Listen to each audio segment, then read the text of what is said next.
Irmãos, retornamos, graça e paz do Senhor Jesus Cristo. O Santo Filho do Deus vivo, que venceu sozinho.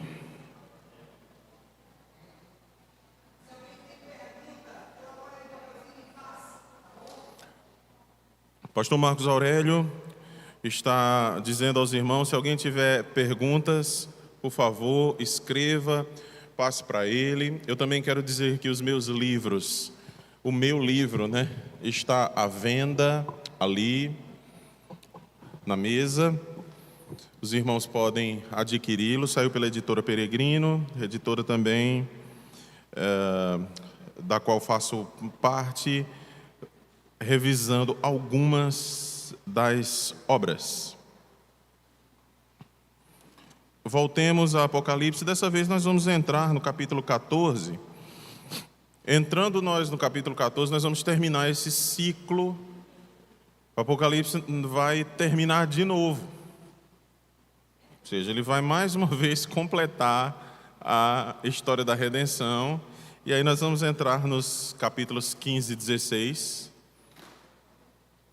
E depois nós vamos para uma sessão maior, que são os capítulos 17, 18, 19 e 20, para que possamos terminar com 21 e 22. Apocalipse de João, capítulo 14.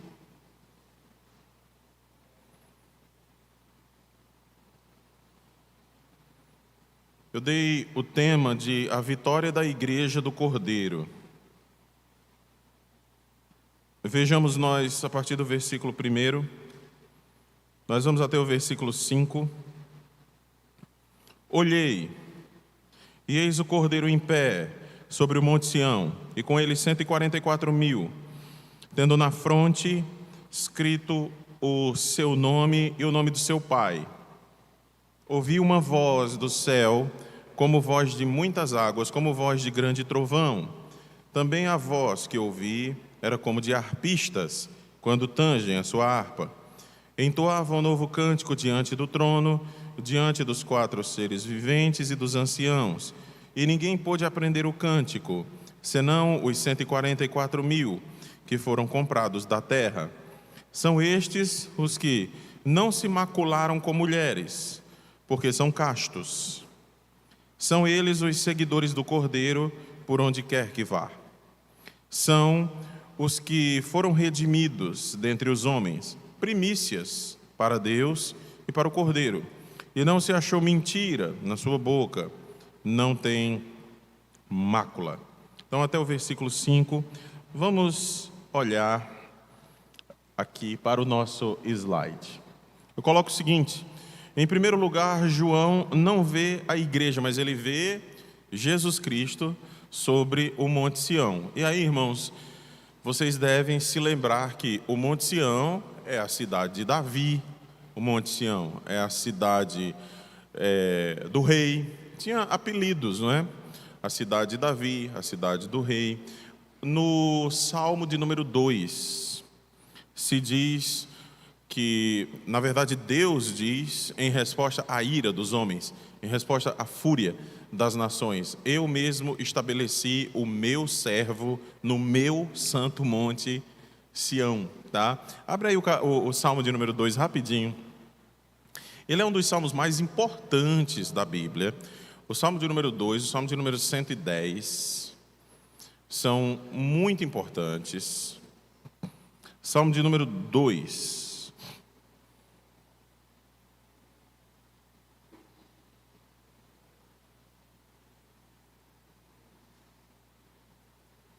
Nós não vamos ler todo.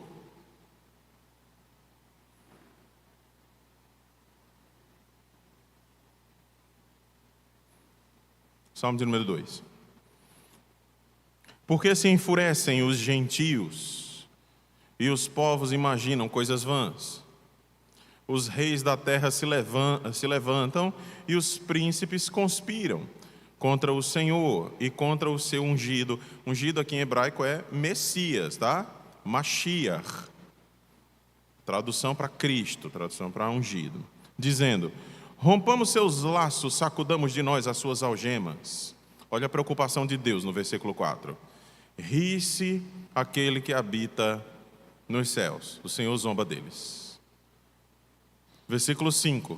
Na sua ira, a seu tempo, lhes há de falar, e no seu furor os confundirá. E o versículo 6. Eu, porém, constituí o meu rei sobre o meu santo monte, Sião.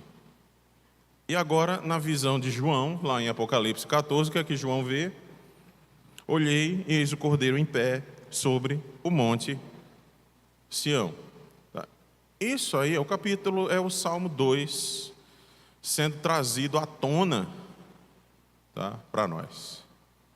De novo, nós precisamos de uma visão, irmãos, que eu confesso não tê-la atingido ainda. Não é que eu consiga fazer todos esses links, todos esses links textuais, sozinho, sem a ajuda de uma Bíblia de estudos ou de livros. Eu não consigo fazer isso tudo só. Eu consigo fazer muita coisa por estudar de novo, ler, ter que preparar estudos e sermões, etc. Mas isso aqui está num nível que, para mim, eu considero quase inalcançável, inatingível fazer isso. Talvez o John Stott, que leu a Bíblia mais de 100 vezes, talvez o Russell Shedd, talvez grandes homens aí que estão vivos, outros já nos deixaram, que leram as Escrituras mais de uma centena de vezes, conseguissem fazer isso muito, muito bem.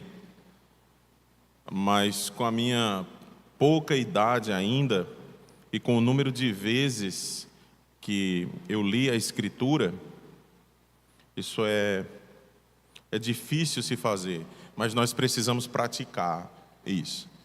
O Salmo 2 está sendo trazido aqui para nós, um versículo só.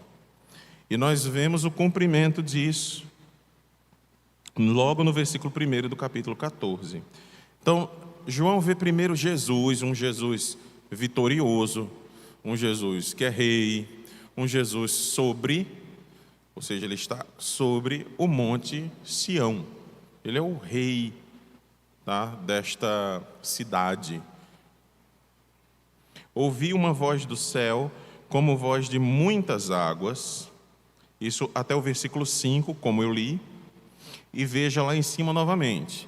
Ele não vê primeiro a igreja, mas vê Jesus, né? Cristo, o Cordeiro, o resgatador da igreja. Cidade de Davi, coloquei Jerusalém, aí eu coloquei ali, ver Salmo 2.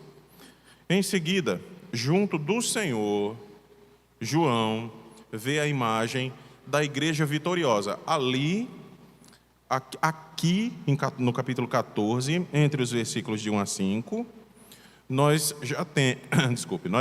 já temos a imagem de Jesus com o povo. Novamente, ele está com o seu povo redimido. Não cremos, como dito antes, que este número seja literal. Aí eu volto para o capítulo 7, que se fala a respeito de 144 mil, porque aqui de novo o número vai aparecer. É impossível a leitura deste número como sendo um número literal. Não é impossível, mas é improvável. É muito mais provável que João, na nossa visão idealista, que João esteja falando sobre a igreja e dando um número, tá, que é um número simbólico, 144 mil. É muito mais fácil você entender isso que você dizer que 144 mil judeus vão se converter e esse povo é o povo mais puro da face da terra. O Apocalipse não trabalha com isso. Ele não trabalha com essa realidade de separar o Israel étnico. Outros livros das Escrituras tangenciam essa questão de Israel, mas o Apocalipse ele está preocupado com o foco na igreja. Mas, de novo, é impossível se ler assim? Não é impossível, é improvável. Tá bom? Para que fique claro que nós não estamos aqui dizendo que a visão dispensacionalista é uma coisa heterodoxa, como se quem lesse esse texto de uma forma diferente fosse um herege. Não, longe disso. Mas, para mim, que sou aliancista, esta é uma visão improvável. 144.000 representa a igreja. E essas pessoas têm na testa uma marca, que é o nome do Cordeiro e o nome do seu pai. Tá? Certamente uma marca espiritual, como é a marca também da besta. Tá bom? Acompanhe comigo agora, dos versículos 6 até 13. Do versículo 6 até o versículo 13. Vi outro anjo voando pelo meio do céu, tendo um evangelho eterno para pregar aos que se assentam sobre a terra, e a cada nação, e tribo, e língua, e povo. Anjos não pregam o evangelho, tá? Em canto nenhum da Bíblia. João está tendo uma visão. Continuando. Dizendo em grande voz: temei a Deus e dai-lhe glória, pois é chegada a hora do seu juízo, e adorai aquele que fez o céu, a terra e o mar e as fontes das águas. Seguiu-se outro anjo, o segundo, dizendo: caiu a grande Babilônia, que tem dado a beber a todas as nações do vinho da fúria da sua prostituição. Seguiu-se a estes outro anjo, o terceiro, dizendo em grande voz: se alguém adora a besta e a sua imagem, e recebe a sua marca na fronte ou sobre a mão, também esse beberá do vinho da cólera de Deus, preparado sem mistura, do cálice da sua ira, e será atormentado com fogo e enxofre diante dos santos anjos e na presença do Cordeiro. A fumaça do seu tormento sobe pelos séculos dos séculos, e não tem descanso algum, nem de dia, nem de noite, os adoradores da besta e da sua imagem, e quem quer que receba a marca do seu nome. Aqui está a perseverança dos santos, os que guardam os mandamentos de Deus e a fé em Jesus. Vejamos. Veja o slide ou no seu material. Chegamos a mais uma mensagem de julgamento sobre os ímpios, mas também é adicionado aí o sistema mundano. Onde é que está o sistema mundano? Irmãos, sempre que apareceu o nome Babilônia no Novo Testamento, leia sistema mundano, leia mundanismo. Qualquer coisa mundana nas Escrituras, no Novo Testamento, é chamada de Babilônia. E nós vamos ver isso muito mais forte nos capítulos 18 e 19. Isso vai tomar uma proporção que nós vamos conseguir ver a Babilônia, você vai conseguir ver a Babilônia na sua vizinhança. Quando você abrir a porta e olhar para a rua, você vai dizer: eu estou morando na Babilônia. Você está. Eu pensei que era no Juazeiro. Não. Tá? Qualquer sistema corrompido, qualquer coisa corrompida pelo pecado, que se deleite no pecado, que se deleite no mal, que odeie a Jesus Cristo, que se levante contra Deus, é chamado de Babilônia. Tá? Essa é a linguagem bíblica para isso. Então, a visão de João contempla um primeiro anjo que tinha na mão o Evangelho eterno. O que é o Evangelho eterno? É uma mensagem acerca de Jesus. Só existe um Evangelho. Não existem 2, nem 3, nem 4. Então, esse anjo está com uma mensagem a respeito de Jesus Cristo. Mas eu coloco: mais anjos não pregam o Evangelho. Logo, tratamos como linguagem figurada. Sua mensagem é para aqueles que habitam na terra e adverte que reconheçam a soberania de Deus e que o temam. A expressão, os que habitam na terra, é o que mesmo? É uma expressão semitécnica para os ímpios, certo? Essa é uma expressão. Ela tem uma conotação negativa, ou seja, são os incrédulos e a mensagem recebida por eles é de condenação. Pois o Evangelho tanto salva quanto condena. 2 Coríntios, capítulo 3, por favor. Esse material precisa ser burilado, obviamente. Estava conversando isso com o pastor Marcos. Nós vamos trabalhar para isso. Por exemplo, esses textos me vêm à mente, mas eles não estão aqui. Então você pode colocar aí no seu material para que você veja, né, posteriormente. Segunda carta de Paulo aos Coríntios, capítulo 3, versículos 14 a 17. Versículos 14 a 16. 14, 15 e 16. Quem está com o microfone, por favor, fazer essa leitura. Reverendo. Mas a mente deles se endureceu, pois se endureceu. Segundo aos Coríntios segundo aos Coríntios 2, desculpe. A 2. Segundo aos Coríntios 2, 14, 15, 16.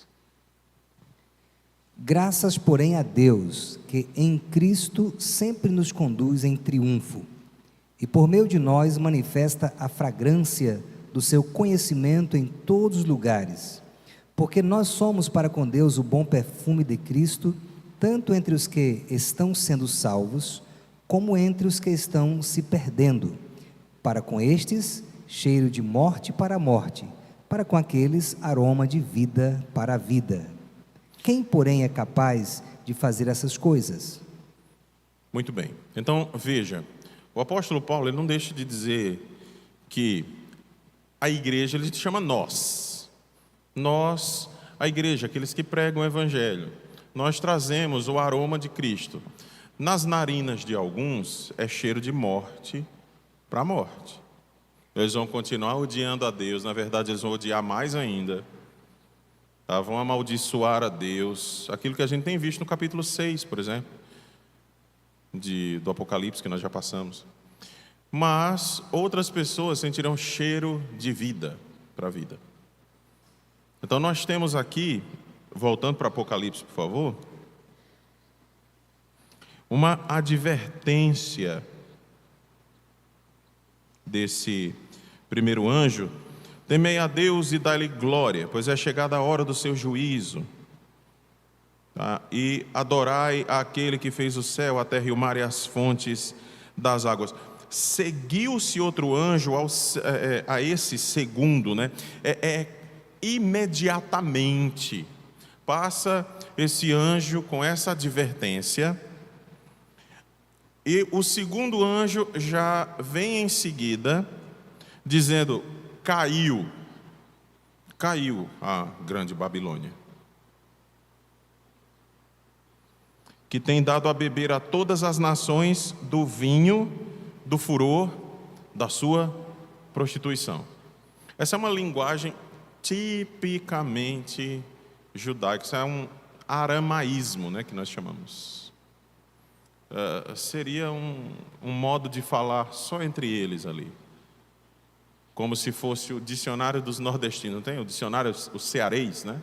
O dicionário de cearês. Então, aqui nós temos essa expressão, beber do vinho do furor da sua ira, no caso de Deus, ou beber do vinho do furor da sua prostituição. O que é isso, não é? Pode ser traduzido como, no caso de Deus, sorver, beber toda a cólera de Deus. como foi no caso do Senhor Jesus. Jesus bebeu o cálice da ira de Deus, sofrendo em nosso lugar. Nós não vamos beber o cálice da ira, porque Jesus fez isso por nós. Mas aqui, João está dizendo que Satanás, por meio da Babilônia, desse sistema mundano, ele faz com que todas as nações bebam desse vinho do engano, desse vinho do adultério espiritual, que é chamado de prostituição.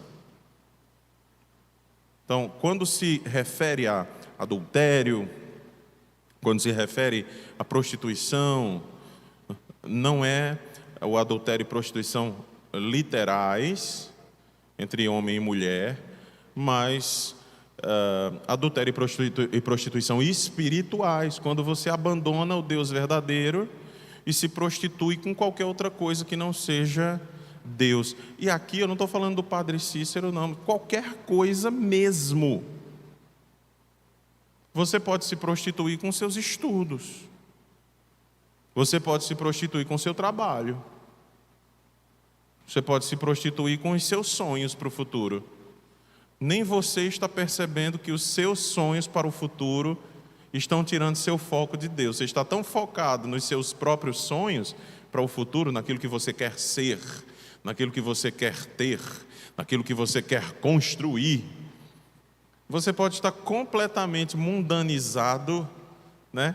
Mundanizado, prostituído, e você não está conseguindo enxergar que você já faz parte da Babilônia faz tempo, mas não caiu a ficha. Nosso coração é enganoso. Jeremias 17:9. Enganoso é o coração, mais do que todas as coisas, desesperadamente corrupto, quem o conhecerá? Na tradução da NVI está: enganoso é o coração, mais do que todas as coisas, muito doente. Essa corrupto, desesperadamente corrupto, a corrupção é uma doença incurável. Doente, incuravelmente doente. É só Deus que pode curar isso.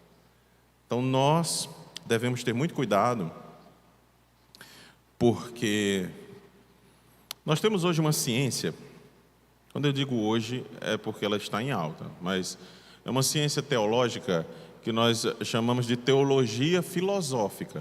O pessoal tem estudado bastante teologia filosófica, não é? Para saber aquilo que é babilônico, saber aquilo que é mundano, que tem feito a cabeça das pessoas, inclusive nós, que somos filhos de Deus, servos de Deus, mas temos nos mundanizado. E não é ouvindo música do mundo, ou não é cortando cabelo, não é nos mundanizado nesse sentido, mas é a cabeça mundana. Então, o que importa para mim? O que importa meu Deus é Jesus, mas quando você sai e está no seu trabalho, e está na faculdade, ou está planejando para o futuro, na verdade, Deus não faz parte dos seus planos. Você não vive para a glória de Deus, você simplesmente frequenta a igreja. Você está dentro da sua cabeça, você é um cidadão da Babilônia, na verdade. Mas ninguém lhe avisou ainda, ninguém chamou você e disse: olha, você é ímpio. Tá? Lembro que certa vez eu fui aconselhar um senhor. Ele estava muito choroso, a esposa queria que eu o aconselhasse, estava numa espécie de depressão. Hoje ele já está bem, graças a Deus. E eu comecei a conversar com ele. E ele começou a falar a respeito do que tinha no passado, das posses que ele tinha. Ele não tinha mais. As posses que ele tivera, as quais não tinha mais. Mas isso década de 80, início de 90. Depois ele foi perdendo as coisas e com muitos filhos para criar, mas hoje todos os filhos formados, casados, empregados, etc. E eu fui perguntando, mas e fulano? Não, casada, empregada, se formou, nunca faltou nada. Diz Beltrano, não, também não, e Cicrano, e etc. Aí eu disse, então eu consegui diagnosticar o seu problema. Aí eu disse, foi pastor, e o que? Eu disse, senhor é idólatra. Eu disse, o senhor é idólatra. Mas como assim idólatra? Eu disse, o senhor está deprimido há décadas, porque não tem mais as coisas que tinha no passado. Mas eu estou perguntando o que Deus vem fazendo na sua família, desde quando você tem assim crianças, e hoje não são mais crianças, já são pessoas formadas, casadas, alguns até com filhos, e o Senhor continua se reclamando daquilo que perdeu, tendo Deus suprido todas as suas necessidades. E o Senhor não consegue enxergar isso, então eu consegui identificar, né? Aqui, o Senhor é idólatra, esse é o diagnóstico. Agora vamos para o remédio. Como é que se fala com um depressivo desse jeito, né? O homem vai sair, o homem ia se matar. Não, pelo contrário. Aconteceu o contrário. Então, ele estava completamente mundanizado, secularizado, era um morador da Babilônia e não sabia. E meus irmãos, você tenha cuidado, tá? Você tenha cuidado, porque isso pode estar acontecendo com você hoje, já há anos, e você não consegue diagnosticar isso que está acontecendo com você mesmo, vivendo para outras coisas, não para a glória de Deus. Tá? Vamos para frente. Isso sim é o que significa que a Babilônia, ela tem dado a beber a todas as nações, tá, do vinho da prostituição dela.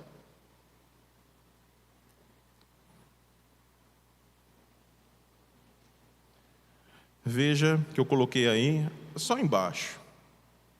A Babilônia é o símbolo de tudo que é detestável a Deus. A idolatria é detestável.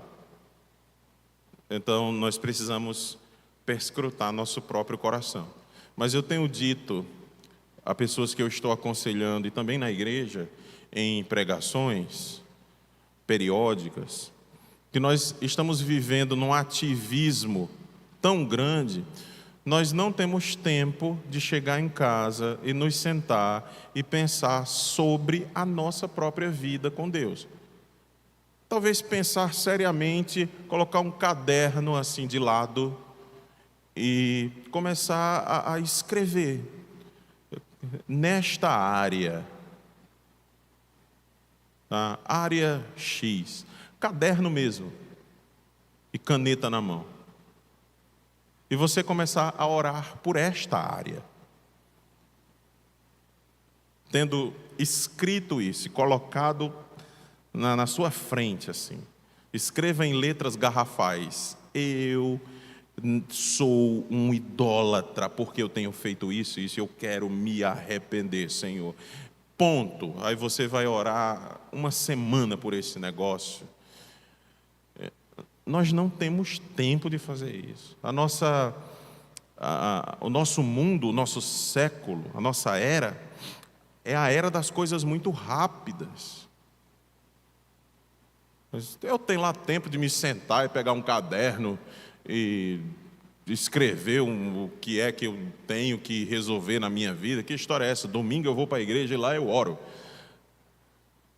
Não é assim, não. Tá. Bem, essa já é a aplicação pastoral para isso, né? Vamos voltar para o que eu fui chamado para fazer. O terceiro anjo, coloquei lá? Não. O terceiro anjo segue o segundo, para avisar a respeito do grande castigo que se seguirá.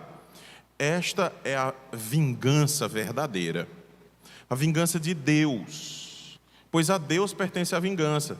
Deus diz: a mim me pertence a vingança, diz o Senhor, eu retribuirei. Por que nós não podemos nos vingar a nós mesmos? Irmãos, ninguém sabe a dosagem certa do que o outro precisa. Tá? Eu poderia muito bem fazer vingança com as minhas próprias mãos. Ou você faz menos do que a pessoa merece, ou você faz mais. Mas Deus sabe a medida certa.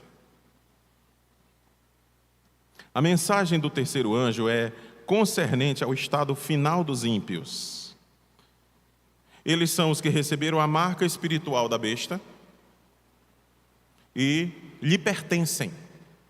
Seus pensamentos e ações ou intenções por detrás das ações têm parte com o diabo, que é exatamente o que está escrito aqui, a partir do versículo 9. Seguiu-se a este outro anjo, terceiro. E a mensagem desse anjo é: se alguém adora a besta, a sua imagem, recebe a sua marca na fronte ou sobre a mão, também esse beberá agora. Veja como João escreve de um modo até irônico. Ele diz: esses que beberam do vinho da prostituição da Babilônia, o que é que acontecerá com eles? Olha o versículo 10. Também esse beberá do vinho da cólera de Deus, preparado sem mistura do cálice da sua ira. São várias características para dizer assim: vocês sofrerão uma ira terrível. E o mais terrível aqui, lembro-me, deixa eu contextualizar com experiências que eu tive. Eu estava dando aula numa escola há muitos anos. Eu tinha acabado de voltar do seminário. Então nós estamos falando de final de 2007, né? Início de 2008. E eu estava conversando com uma bibliotecária dessa escola. E ela era testemunha de Jeová. Só que eu não sabia, porque eu não falo com testemunhas de Jeová. De fato, eu não falo. Então, depois eu digo por quê, mas eu não falo mesmo. Mas nós estávamos conversando, uma conversa até agradável. E nós entramos em assuntos relacionados à religião. E entramos na questão do inferno. E muitas pessoas têm dado desculpas de o inferno não existir, porque Deus não consegue ver pessoas no inferno. Ele choraria. Deus não tem estômago para ver pessoas no inferno. Certamente Ele teria misericórdia dessas pessoas e as destruiria. É o que a gente chama de aniquilacionismo. Essa é uma doutrina das testemunhas de Jeová, antes delas, das testemunhas de Jeová. Uma doutrina dos adventistas do sétimo dia, e tem outros aniquilacionistas, tá bom? Eu não vou falar aqui de aniquilacionistas famosos, senão eu vou acabar caindo em perguntas que eu não desejo responder, tá? Mas, quando eu me deparei com esse texto, eu tive uma surpresa. Qual é a surpresa? Deus não somente tem estômago, como Ele estará assistindo.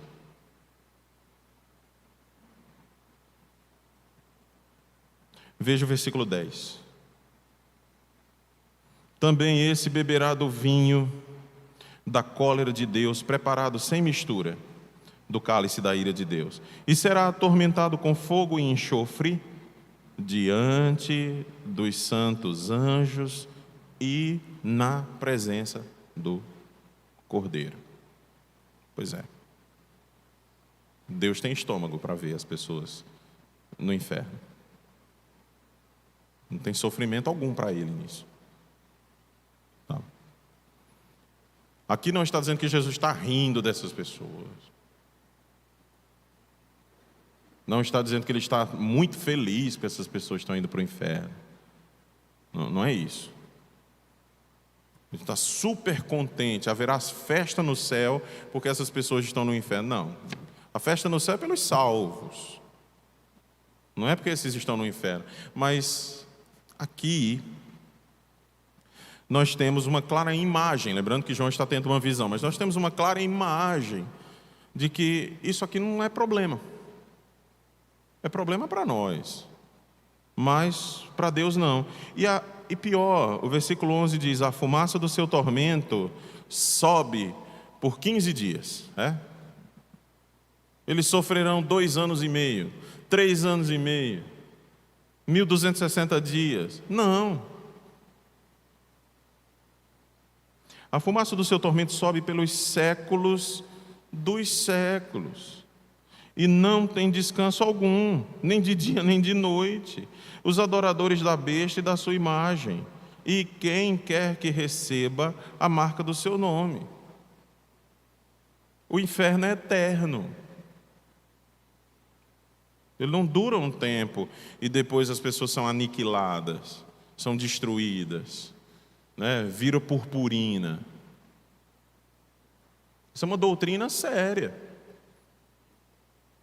Não é uma doutrina linda, mas é uma doutrina séria.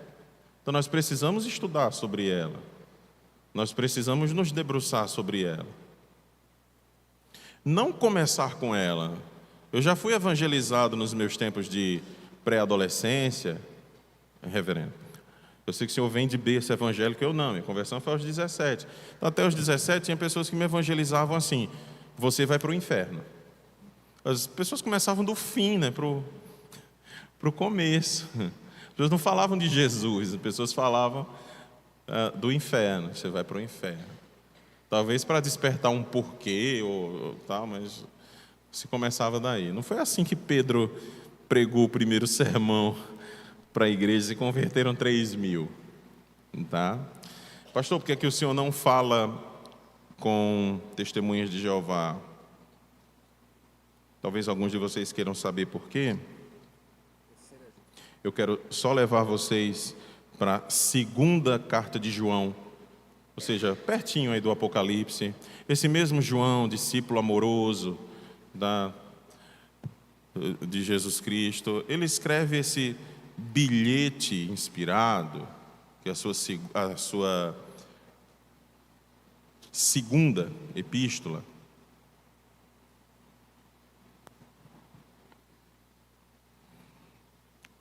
Obviamente só tem um capítulo, ela é muito pequenininha. Eu quero que você veja dos versículos 7 a 11. Só isso. Segunda epístola de João, dos versículos 7 a 11. Porque muitos enganadores têm saído pelo mundo fora, os quais não confessam Jesus Cristo vindo em carne. Assim é o enganador e o anticristo. Acautelai-vos para não perderdes aquilo que temos realizado com esforço. O que João está dizendo é: tantos de nós morreram pregando Jesus e vocês estão jogando isso fora. Mas para receberdes completo galardão. Todo aquele que ultrapassa a doutrina de Cristo e nela não permanece, não tem Deus. O que permanece na doutrina, esse tem tanto o Pai como o Filho. Se alguém vem ter convosco, se alguém vem conversar com você, se aproxima de você e não traz essa doutrina, não o recebais em casa, nem lhes deis as boas-vindas. Porquanto aquele que lhes dá as boas-vindas faz-se cúmplice das suas obras más. Então, quando eu digo que eu não falo com testemunhas de Jeová, eu não falo com testemunhas de Jeová. Eu não as cumprimento. Eu não digo oi, tá? Eu não dou bom dia, eu não desejo boa tarde, nem boa noite, eu simplesmente não falo, a não ser que eu não saiba, tá? Irmãos.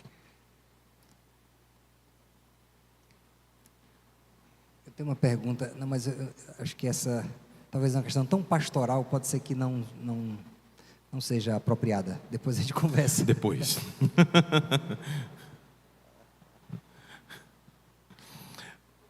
Mas, voltando para Apocalipse.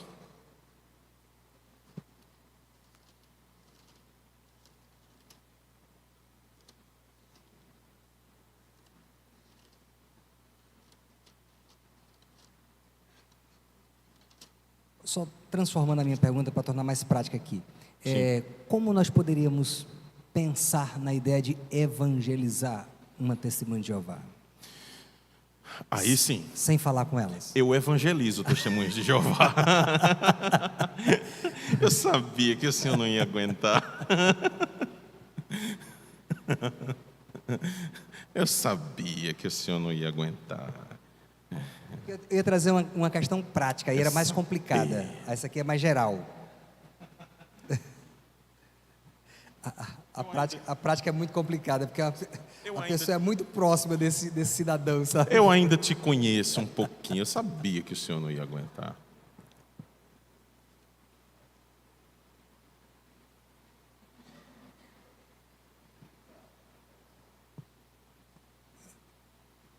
Depois de 3 copos d'água desse aí, fica fácil demais responder uma pergunta.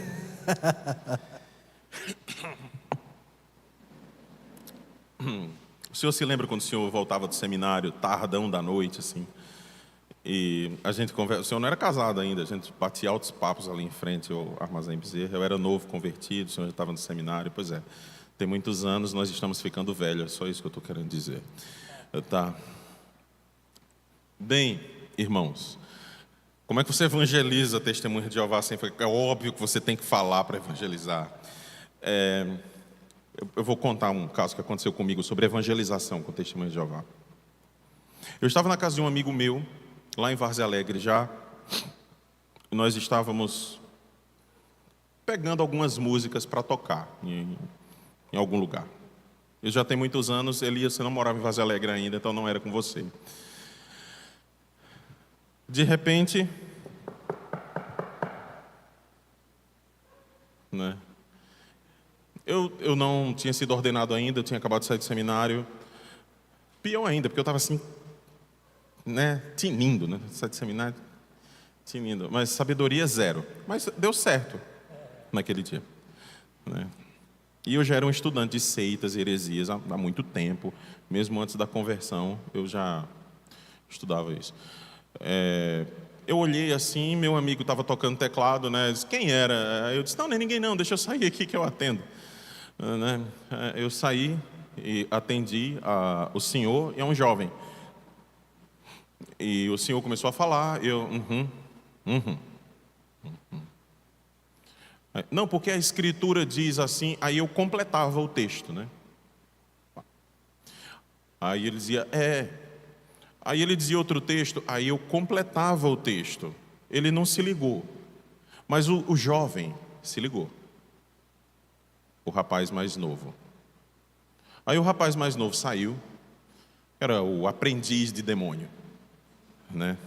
Ele saiu e foi chamar outro mais velho. Aí esse era um impacto demoníaco na rua desse meu amigo, né? Eu sempre uso o texto de Apocalipse quando ele diz o bueiro do inferno foi aberto. E quando eles saem enxames de demônios. Eu estou falando sério. E aí, o jovem foi chamar outro. E aí nós continuamos a conversa. Textos, e eu completando os textos e jogando. Mas abra a Bíblia nisso, né? Nesse outro texto, nesse outro. Esse outro chamou outro. Que chamou outro. Tinha uns 4 ou 5. A calçada desse meu amigo era muito alta. Ainda hoje é. Tona, na rua, ali perto do hospital. Tá? Por detrás, aquelas ruas subindo, sabe? Ali. Para a casa de Hermes César. Pronto. Estou falando com Várzea Alegrense aqui, então. Ok? Então, subindo ali. E eu estava na calçada fiquei. Até que, não, nós vamos ter que chamar o ancião, que seria o Satã Mor. Chamaram, E lá vem ele, e com ele todos os outros. Então, todos os que estavam ali naquela rua vieram. Estava acontecendo alguma coisa que foi necessária a chamada, né? Foi necessário recorrer-se a. O ancião veio, muitos outros vieram também. Aí, naquele momento, todos chegaram. Eu pedi a Bíblia ao que estava do meu lado. Aí eu disse: agora eu quero que vocês me escutem. Eu vou pregar o evangelho para vocês. Vocês saem de casa em casa, pregando mentiras sobre Deus. E vocês sabem que é mentira, porque Jesus Cristo é Senhor e a Trindade existe. Vocês estão fazendo as pessoas serem filhas do inferno 2 vezes mais rápido que vocês já são. Mas a Escritura diz, e eu vou usar a Escritura de vocês. A tradução nem é muito boa, na verdade é terrível. Tá? Eu fiquei com nojo de ter pego na tradução do Novo Mundo depois, mas era a única que eu tinha em mãos. E ali eu preguei para, eu acho que tinha umas 30 testemunhas de Jeová. E eu fiquei como se estivesse num púlpito, numa calçada alta, e preguei o evangelho para elas. Então, não é não falar no sentido de não pregar, mas é no sentido de: e aí, cara, como é que vai? Amigo, não. 0. Eu tenho um primo em 1º grau, que é testemunha de Jeová. Inclusive ele mora aqui, no Juazeiro. Ele faz dentaduras. Ele é expert nessa arte, pessoal. Os dentistas compram dentaduras a ele, tá? Tanto lá de Várzea Alegre quanto daqui do Juazeiro. Aqui estão as 3 pessoas com o dente dele. Tô brincando. Você foi embora.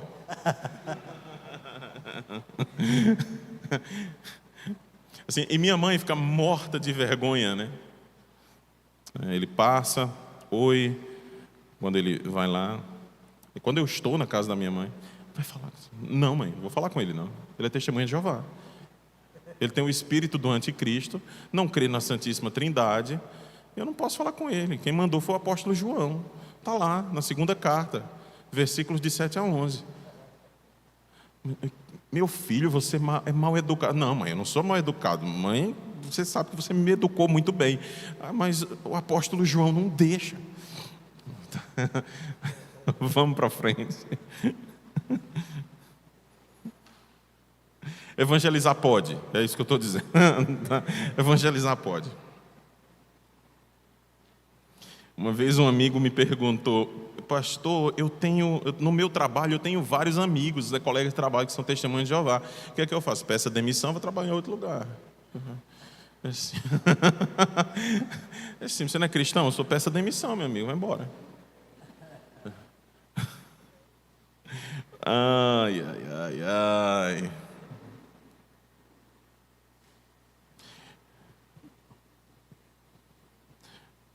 E outra coisa, por favor, não pensem que eu estou brincando, não, porque eu não estou, tá? Gente, eu sou absurdamente cri-cri com essas coisas.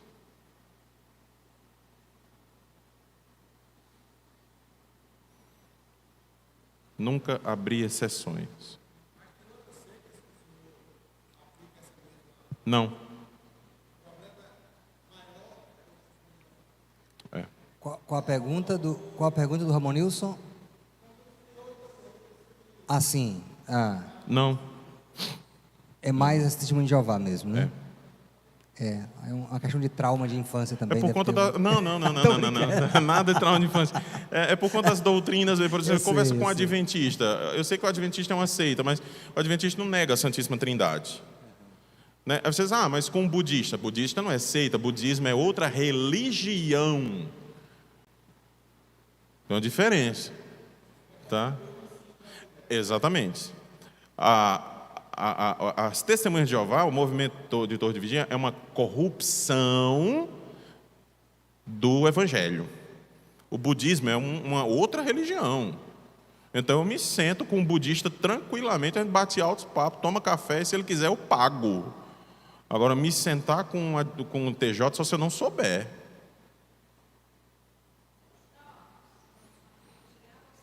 Os mormons é uma seita do inferno também. Assim, não tem seita do céu, né? Mas não tem seita do céu. Negócio nojento. Apocalipse 14. É bom, né? Senão a gente não sai daqui. Gente, eu sou fascinado por muitas áreas da teologia, tá? Inclusive essas. Então, a ceifa. Não, nós temos aqui o versículo 13. Então ouvi uma voz do céu dizendo: escreve, bem-aventurados os mortos que desde agora morrem no Senhor. Sim, diz o Espírito, para que descansem das suas fadigas, pois as suas obras os acompanham. Aqui a igreja, tem muita gente que olha para esse descanse e dizem assim: as pessoas estão dormindo, né, no céu. Não, não é isso que está acontecendo aqui, não é o sono da alma. De novo, é uma proteção de Deus, porque vai acontecer alguma coisa com os ímpios. Deus está protegendo a igreja porque Ele vai entrar com uma ação, né, uma irrupção cataclísmica para que os ímpios sejam jogados no inferno. Então, veja a ceifa. Esse texto também dá um pouco de trabalho, mas eu vou resolver logo para vocês. Capítulo 14, tá?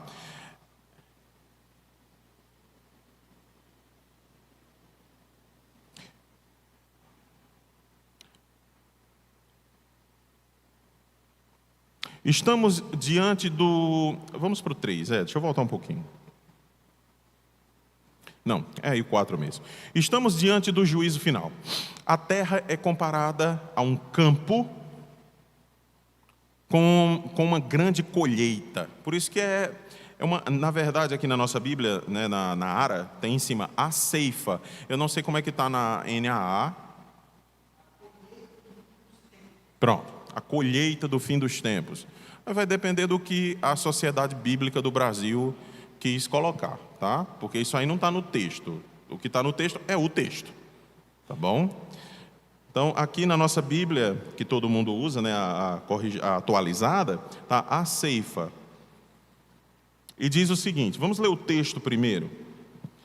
E eu quero saber se os irmãos conseguem identificar o problema aqui. Olhei e eis uma nuvem branca, e sentado sobre a nuvem um semelhante a filho de homem, tendo na cabeça uma coroa de ouro e na mão uma foice afiada. Outro anjo saiu do santuário gritando em grande voz para aquele que se achava sentado sobre uma nuvem: toma a tua foice e ceifa, pois chegou a hora de ceifar, visto que a seara da terra já amadureceu. E aquele que estava sentado sobre a nuvem passou a sua foice sobre a terra, e a terra foi ceifada. Então saiu do santuário que se encontra no céu outro anjo, tendo ele mesmo também uma foice afiada. Saiu ainda do altar outro anjo, aquele que tem autoridade sobre o fogo, e falou em grande voz ao que tinha a foice afiada, dizendo: toma a tua foice afiada e ajunta os cachos da videira da terra, porquanto as suas uvas estão amadurecidas. Então o anjo passou a sua foice na terra e vindimou a videira da terra e lançou-a no grande lagar da cólera de Deus. E o lagar foi pisado fora da cidade, e correu sangue do lagar até os freios dos cavalos, numa extensão de 1.600 estádios. Isso aqui dá mais ou menos 300 quilômetros de sangue. Tá? 300 quilômetros de sangue. Perceberam algum problema? O sangue não é problema, não. Até porque é uma visão. Mas tem um problema dentro da visão. É o homem sentado na nuvem. Quem é o homem sentado na nuvem? Quem é o homem sentado na nuvem? Quem seria o homem sentado na nuvem? Versículo 14: Olhei, e eis uma nuvem branca, e sentado sobre a nuvem semelhante a filho de homem, tendo na cabeça uma coroa de ouro, e na mão uma foice afiada. Tudo indica que seja Jesus Cristo. Mas qual o problema? Não. O problema é o versículo 15. O versículo 15 é: outro anjo saiu do santuário. Esse é filho de homem, esse não é um anjo, está especificado como semelhante a filho de homem. Se João quisesse ter dito anjo, ele teria dito anjo, mas agora ele vai dizer anjo. Outro anjo saiu do santuário gritando em grande voz para aquele que se achava sentado sobre a nuvem: toma a tua foice e ceifa, pois chegou a hora de ceifar, visto que a seara da terra já amadureceu. Bem, se aquele que está sentado na nuvem com a foice é Jesus, ele aceita ordens do anjo? Isso é um problema.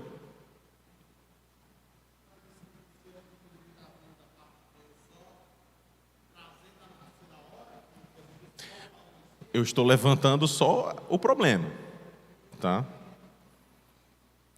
Quando nós lemos desinteressadamente, que a gente nunca deveria fazer, mas quando a gente lê desinteressadamente, a gente passa por isso aí e pensa que não há problema nenhum.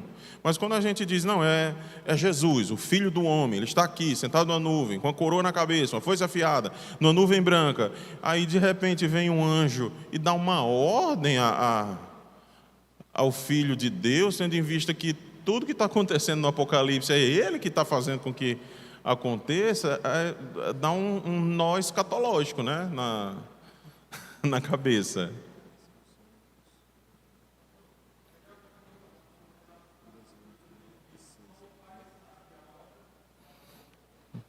Eu acho que não. O irmão perguntou se isso está relacionado com só o Pai sabe a hora. Eu não sei, é melhor dizer assim, eu não sei se eu posso fazer um link entre esse texto e esse, tá? Eu não posso dizer que não tem nada a ver, não é isso. É só que eu não sei se eu posso linkar esse texto a esse outro. Mas, irmãos, há uma grande probabilidade, sim, de João estar vendo o Filho do Homem, Jesus Cristo. Tá? Olha aí, por favor. João viu uma nuvem branca com alguém assentado. Essa pessoa é semelhante a um filho de homem. O que é filho de homem? É uma linguagem que se encontra sempre em Daniel capítulo 7. E tem uma coroa na cabeça, uma foice na mão. Ser como filho de homem é uma referência a Daniel 7,13. Sendo assim, temos uma nova imagem de Jesus aqui. Ele tem uma coroa, que indica realeza, e uma foice, que será seu instrumento para colher. Agora, eu quero que vocês se lembrem se há outro texto bíblico que nós possamos usar para embasar essa opinião de que é Jesus. A parábola do joio e do trigo. Quem dá mais? Quem dá mais? Próximo texto. Mateus 13. É a parábola do joio e do trigo.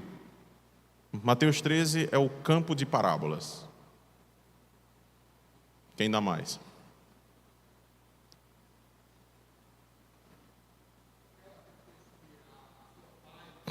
Opa! Certo, que texto é esse?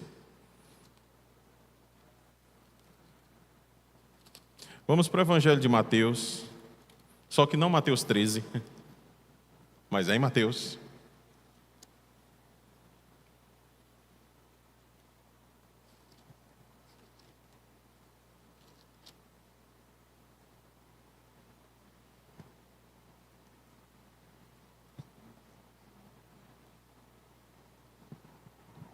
eu vou pedir para o reverendo Marcos Aurélio ler Mateus 3. Eu não vou pedir do 1 a 10, eu vou dizer sobre o que se trata.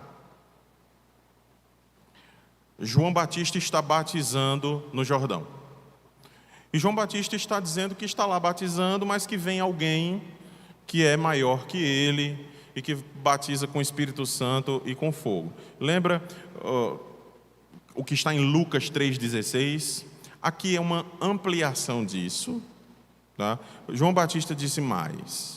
Então, eu vou pedir para o pastor Marcos Aurélio ler Mateus capítulo 3, a partir do versículo 7 até o 10. É suficiente. Quando João viu que muitos fariseus e saduceus vinham ao batismo, disse-lhes: raça de víboras, quem deu a entender que vocês podem fugir da ira que está por vir? Produzam fruto digno de arrependimento. E não pensem que podem dizer uns aos outros: temos por pai Abraão, porque eu afirmo a vocês que Deus pode fazer com que destas pedras surjam filhos a Abraão. E o machado já está posto à raiz das árvores. Portanto, toda árvore que não produz bom fruto é cortada e lançada ao fogo. Irmãos, nós temos aí uma visão apocalíptica de João. Não uma visão no sentido de visão que ele estava fora de si, mas nós temos uma mensagem apocalíptica de João Batista. Na mente desse profeta, na mente de João Batista, quando o Messias chegasse, seria o tempo do fim. Então a mensagem dele é uma mensagem apocalíptica. Ele está dizendo: olha, o Messias virá e vocês não perdem por esperar. Inclusive, o machado já está posto à raiz da árvore. Toda árvore, pois, que não produz bom fruto é cortada e lançada ao fogo. Isso aconteceu na primeira vinda de Jesus? Não. Isso acontece na segunda vinda. João apóstolo, lá no Apocalipse, ele está retratando a primeira ou a segunda vinda? Ele está retratando a segunda vinda de Jesus. Pois não, meu irmão? Vamos para Mateus 24 também. A partir do versículo 20, esse é um dos meus textos preferidos. Mateus 24, a partir do versículo 29.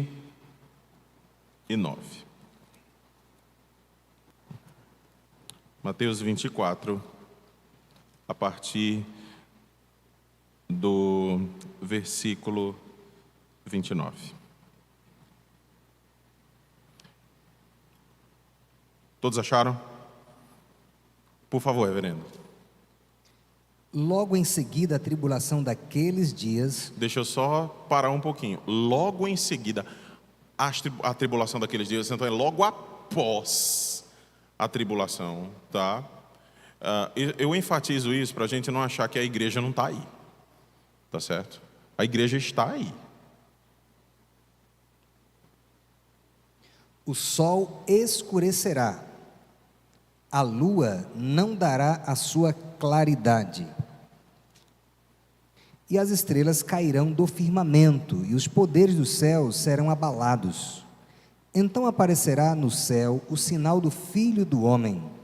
Todos os povos da terra se lamentarão e verão o Filho do Homem vindo sobre as nuvens do céu com poder e grande glória.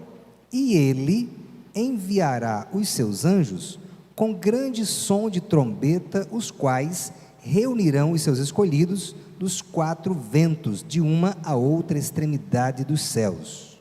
Muito bem, então nós temos aí dois textos, ambos em Mateus, que embasam a figura de que este ser, que é como filho de homem, lá em Apocalipse, que está sentado sobre uma nuvem, ele está vindimando a terra.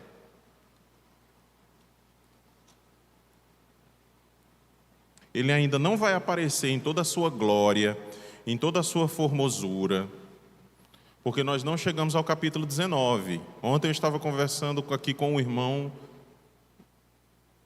Por favor, meu irmão, o seu nome? Barbosa. O irmão Barbosa. Irmão Barbosa, ontem, tarde, não foi isso, meu irmão? Ontem à tarde a gente estava falando sobre o Jesus vindo, quando João vai falar de Jesus em toda a sua glória, vindo. No capítulo 19, quando Jesus aparece montado num cavalo branco, com espada de lado e com uma capa que cobre a sua coxa, e está escrito Rei dos Reis e Senhor dos Senhores. Ele é chamado de o Verbo de Deus. Ali ele aparece plenamente.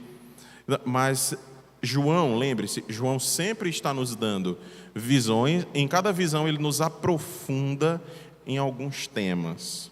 Como é que a gente resolve esse impasse? Eu prefiro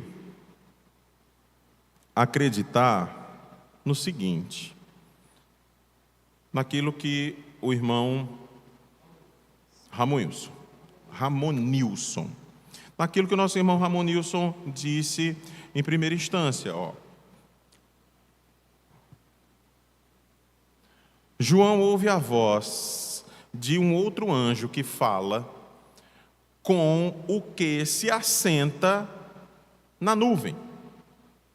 Um problema se apresenta aqui, a saber, se o que está sobre a nuvem, ou se quem está sobre a nuvem, é Jesus, como um anjo dá ordens a ele. Bio, que é um professor de Antigo Testamento, escreveu um comentário dele em 2 volumes, já tem muitos anos, mas tem um comentário, um resumo desse comentário dele em português, que saiu pela Cultura Cristã há uns 4 anos, se não me engano, ou 5. Ele diz o seguinte, falando da economia da Trindade, ou seja, nesse caso, o que Jesus faz é ouvir uma voz enviada do Pai para ele, obviamente representada por um anjo aqui, um mensageiro, e Jesus executa a ação da Santíssima Trindade. É um ponto de vista, ok? É um ponto de vista. É problemático? Sempre foi. É porque você tem aí um outro mediador. Exato. E aí Jesus já é o mediador do Pai. É um texto problemático? Mais menos um no livro de Apocalipse, um texto problemático, tá? Né? Um texto problemático, um versículo problemático no livro de Apocalipse, né? É de se estranhar, né? Não, não é, tá? Então, nós não podemos ser dogmáticos naquilo que nós estamos dizendo a respeito disso. O próprio texto, o imperativo aí é claro, não tem como... Não, é uma ordem. Não tem como trabalhar Exatamente. no imperativo não, né? Hã? Uhum.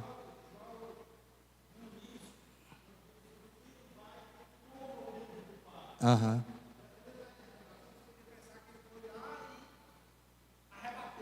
Sim. Voou na mão do Pai e tomou o livro. Uhum. Tá. Nós vamos perguntar para esse anjo quando chegar lá, se isso aqui era o imperativo ou não. Não precisa perguntar ao anjo, não. O texto está aí, né? Vamos ver o verbo. O texto está aí. Tá, a gente vê o verbo aqui em grego, Apocalipse, capítulo 14, versículo, quanto? O ruim daqui é que eu só tenho o texto recépticos, tá? Eu sei que no Logos tem...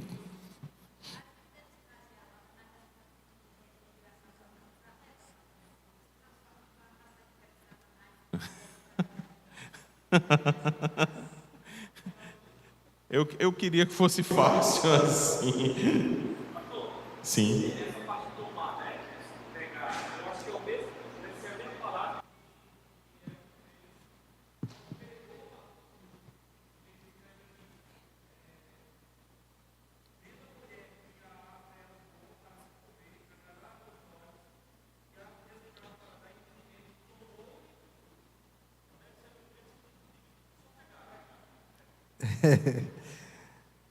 Outro anjo saiu do Repete santuário a pergunta dele aí. gritando em grande voz para aquele que se achava sentado na nuvem: toma a tua foice e ceifa.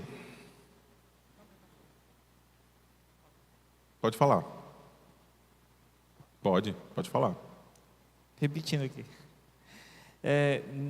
Voltar aqui no texto. Quando esse sentido de tomar, né? Aqui em Gênesis capítulo 2.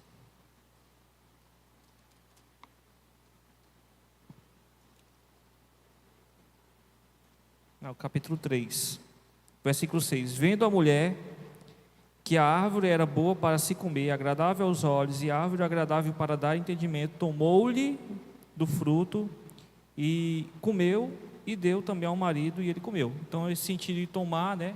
Esse sentido de pegar. Então, eu acredito Certo. que seja... Você está dizendo que o o ato de sentido, tomar o livro o lá- sentido não é tomar o livro, Jesus chegou lá. Lembrem-se de fato não é mesmo, tá? De fato não é mesmo. Lembrem-se de quando eu estava expondo o capítulo 5, eu disse que ali é a cena da coroação de Jesus. Então, ali não está acontecendo nada de forma forçada. Ali é uma cena de coroação. Jesus estava ali para, de fato, receber o livro, para quebrar os selos e para ler o que estava ali. Então, a partir do capítulo 4, não é? A partir do capítulo 5, na verdade, até o capítulo 22, Jesus está ali no trono, lendo, não é, tudo isso. Essa é a imagem. Ou seja, tudo só é possível por conta disso. Ele foi lá e tomou, não no sentido de arrebatou, mas ele tomou porque era dele de direito. Exatamente. Ele era o único digno de fazer aquilo. Tá? O texto que nós estamos vendo aqui, o problema é aquilo que o pastor Marcos disse. Qual o problema? O problema é que parece ter uma terceira pessoa desnecessária, né, entre aspas, envolvida na ação. Esse anjo dando ordens àquele que é o filho do homem, dando ordens, entre aspas. Se nós entendermos no sentido de ele está ordenando, porque ele está debaixo da autoridade daquele anjo, é um problema. Então não pode ser Jesus de jeito nenhum.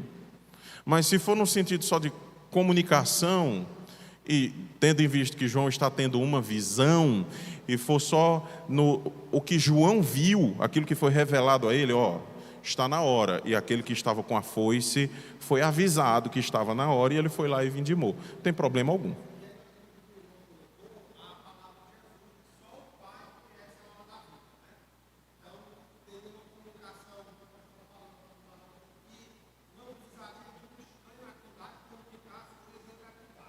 Sim.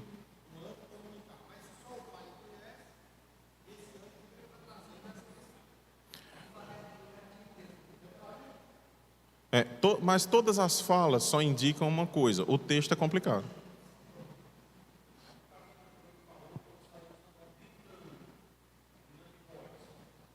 Assim seria no caso de autoridade, se estivesse ordenando, porque aqui está gritando, tipo avisando, né? Gritando em grande voz, né, ou gritando em alta voz, não significa que ele tem autoridade sobre, mas que é um aviso para o mundo, é um aviso, tá? O problema é o verbo usado depois que se diz que ele gritou: toma a tua foice e ceifa. Imperativo, né? Entendeu? A questão é essa, não a grande voz, mas o verbo tomar, nesse sentido, pega a tua foice, que aqui ele vai ter o sentido de pega a tua foice, tá? É como se ele estivesse de lado, ali sentado na nuvem, a foice de lado, e ouvisse um anjo dizendo: pega a foice, vai lá e vindima. É porque aqui está tipo no modo imperativo, né? Ide, né? Faça.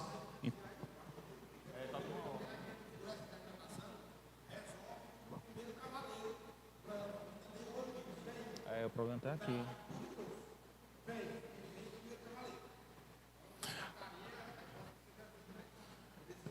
Pois, ali eu descarto a hipótese mesmo. Vamos para o capítulo 15 e 16, dá tempo? Pois não, Ruth. Ah, tá bom. Vai lá, Ruth. Era só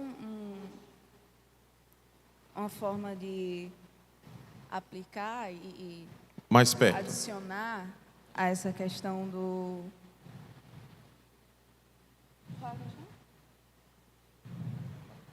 A tese de que há um mensageiro, né, na verdade. Em Joel 3, 9.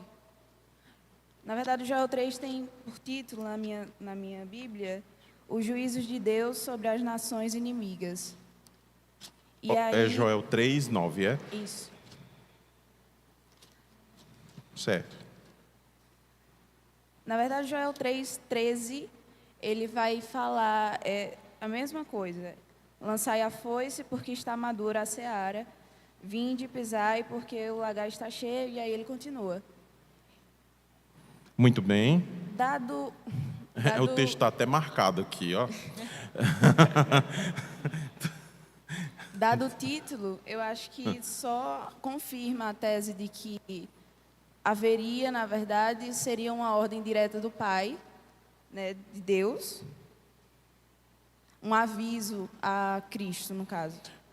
Não há necessidade de intermediários, mas nesse caso houve só é hora, chegou a hora disso. Esse texto está marcado aqui na minha Bíblia, tá? De Joel 3, a partir do 12 até os 17, que é a perícope maior. Na verdade, a perícope vai do 9 até o 17.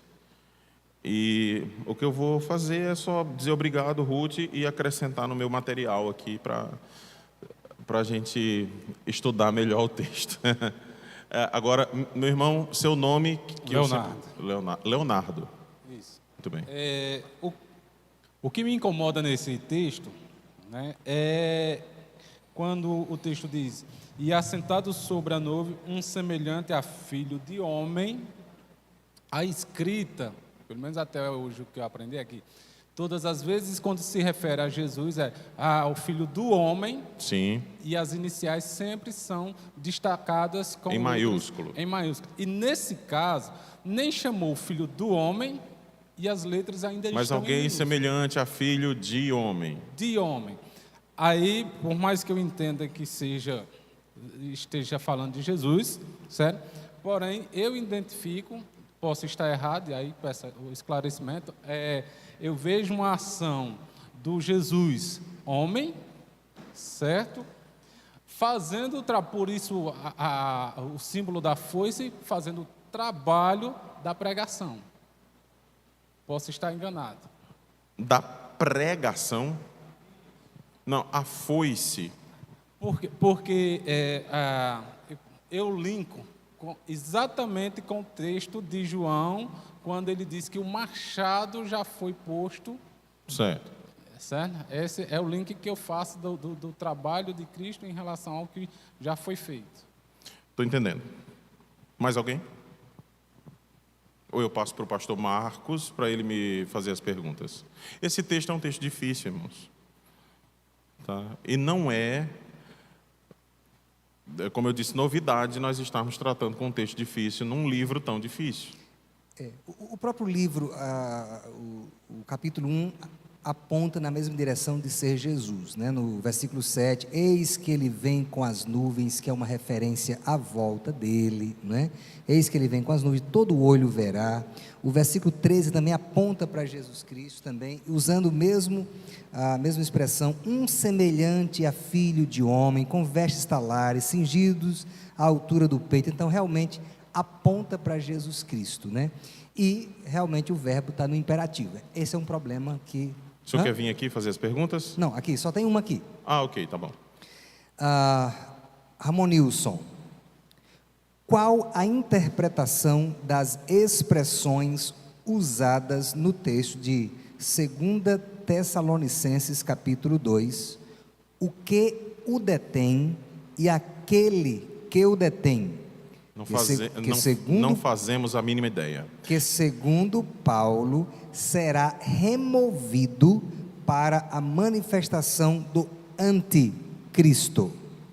Algo, assim, bem genérico, algo que está sob a autoridade de Deus. Essa autoridade de Deus é o que faz com que este algo ainda não tenha saído do lugar para que se manifeste o anticristo. Então agora o que é esse algo? Eu não faço a mínima ideia. Quem eu tenho lido não tem se aventurado por essas águas. Eu lembro que eu estava entrando no seminário e um professor de hermenêutica pediu para a gente abrir 2 Tessalonicenses, no capítulo 2, e ler o texto e descobrir o que era o que é que o detém, ou quem o detém. E nós achávamos que a resposta estava lá no texto, em textos adjacentes, mas era uma espécie de pegadinha hermenêutica, tá? Assim, teorias várias, mas algo Deus está segurando a fim de remover no tempo certo para que para que o anticristo se manifeste.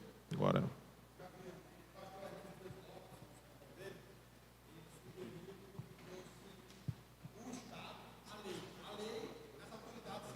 sim.